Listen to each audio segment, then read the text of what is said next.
Welcome to Thom Teaches YouTube. In today's video, we're going to be looking at what you need to do before you actually write your voiceover script for your video. The purpose of this video is for you to write a script that doesn't sound like a script, but instead just sounds like your natural voice saying things the way you would naturally say them. A lot of people think that they can write a script like that, but your writing voice is much different than your speaking voice. And so I found out that some people at NPR actually use this method to write a more organic script for their podcast, but it applies to anywhere you have a voiceover, including video.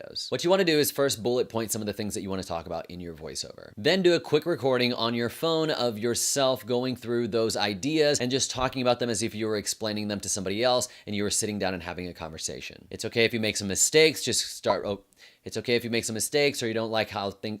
It's okay if you make mistakes or you don't like how certain things are phrased. You can just restart from the beginning of that sentence. The idea is just thinking, how would I actually say this to someone if this is what I was trying to communicate? Then after you've done that, go back and listen to the recording and then listen for the parts that you actually like. Okay, I like how that sounded, and write out exactly how you said it. It's not going to be exactly grammatically correct. You're going to have some things that you're like, oh, maybe I should just tweak this because it kind of looks weird when I write it out like that. But write it the way that you say it, because when you actually go back and record it in maybe a more professional setting or a more soundproofed room or without the ums and all the ahs, you'll have a script that is very close to the way that you would actually say it. If you start writing it out and you think that you're doing it the way that you said it, it's not likely that it's going to sound as natural or as organic as if you actually said it first and then wrote your script based on that. And so I actually tried this with a recent episode of a podcast that I was recording. I'm going to read you the intro paragraph and two different scripts. One of the scripts I wrote out based on the way that I had said it. The other one, I wrote the script first and then just read it from there. I'm going to be reading both of them, but it's just a difference of how each of those scripts was written. A few months ago, I was listening to a podcast that was all about storytelling and how to be a better storyteller and what goes into a good story. And at the end of the podcast, the host asked the guest if he could share just a short 5-minute story. That's the first reading. A few months ago, I was listening to a podcast that was all about storytelling.